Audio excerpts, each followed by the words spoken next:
My dream was I was a 5-star general, and we black men in America had took over. You know what I'm saying?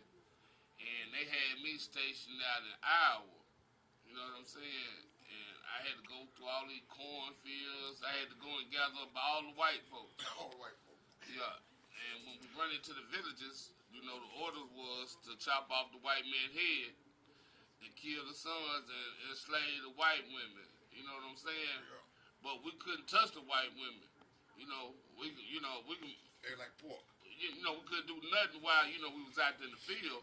We had to bring them back in and check them, make sure they didn't have diseases and shit. Because white folks knew that if we came for their white women, that they had put some poison inside the white women that only attracts the black men that have sex with them and affect them. You know what I'm saying? They got all kind of scientific things. So we were to bring the white women and the white girls back to the compound. You know what I'm saying? So what we did was we went out through Iowa. You know, we was going out through the cornfields and shit, man. And we'll run up on a household, a family and shit. They in there barricaded with shotguns and shit. And once we started that fire around their house and say, hey, Y'all come up out of there. yeah, y'all gonna come up out of there, die in there. Shit, man, they come down, they put their weapons down, they come on out and shit. They put their weapons and they come on out and shit. And so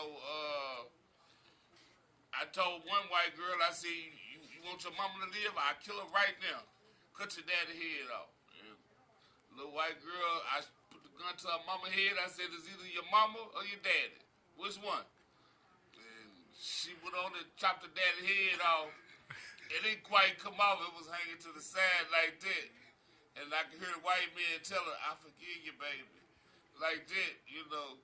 And as his eyes were blinking and shit, I went on and just took the machete and chopped it all the way off like that.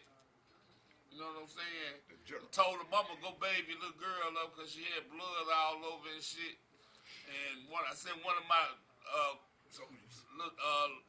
sergeants out there to follow them, make sure they did what they supposed to and come on back and shit.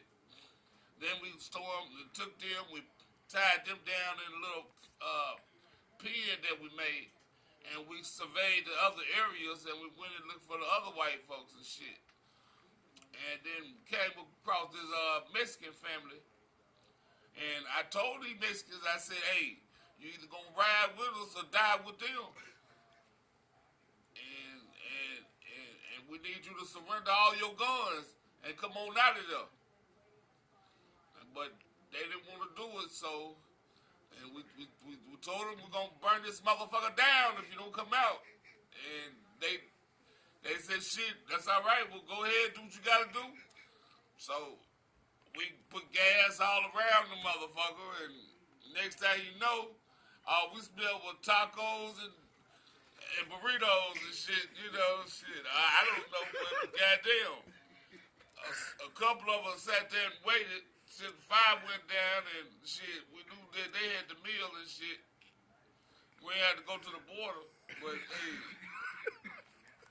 But anyway, though, you know, we would keep on going and shit, man, and came across this Jewish man, and he gonna offer me his daughters. And I said, I don't make deals with the devil like that. I said, I'm gonna take them anyway. But first I want your ass. And he gonna say, no, please don't, sir. Please don't. I beg you. I give you all the money you need. How much money you need? I said, your money ain't no good no more. You know what I'm saying? And I said, where the gold and the diamonds? You know, where the jewels at? So he went and he gonna move this picture of a black Madonna and child from the wall. And it's a safe back there, you know what I'm saying? He had a black baby and a black woman up on the wall in his house. And I said, you know, you don't believe shit like this. He said, I know the truth. I know who you are. I apologize for what my people have done. You know what I'm saying? He said, but that was years ago. He said, I didn't have nothing to do with it. I said, you still living off the money made and benefits from it. So, motherfucker, you gonna have to cough it up. So, you know, the motherfuckers wanna sit there and try to preach to me like he finna save my life. No, nigga, I don't need my life saving. Oh, you need your life saving. So you need to call on the Jesus you've been calling on. So, you know, next thing I know, when he opened up that safe and I seen them big ass diamonds, I just ran dead into the back of his head with the knife, man. Just, nigga, sit your ass down over there. And I told my general, I said, come over here and get some of these diamonds and shit, man. Let's take it on back and count it up. You know what I'm saying? So that day we rested. It was the weekend. We rested and shit. And I think it was New Year's Day. Yeah, like today. Yeah, it was like New Year's Day today. You know what I'm saying? I remember we was sitting there. We were counting up. And I said, oh, my God. Sarasun said it. Oh, he going to be happy, man. He going to see that the gods went out there and took care of business.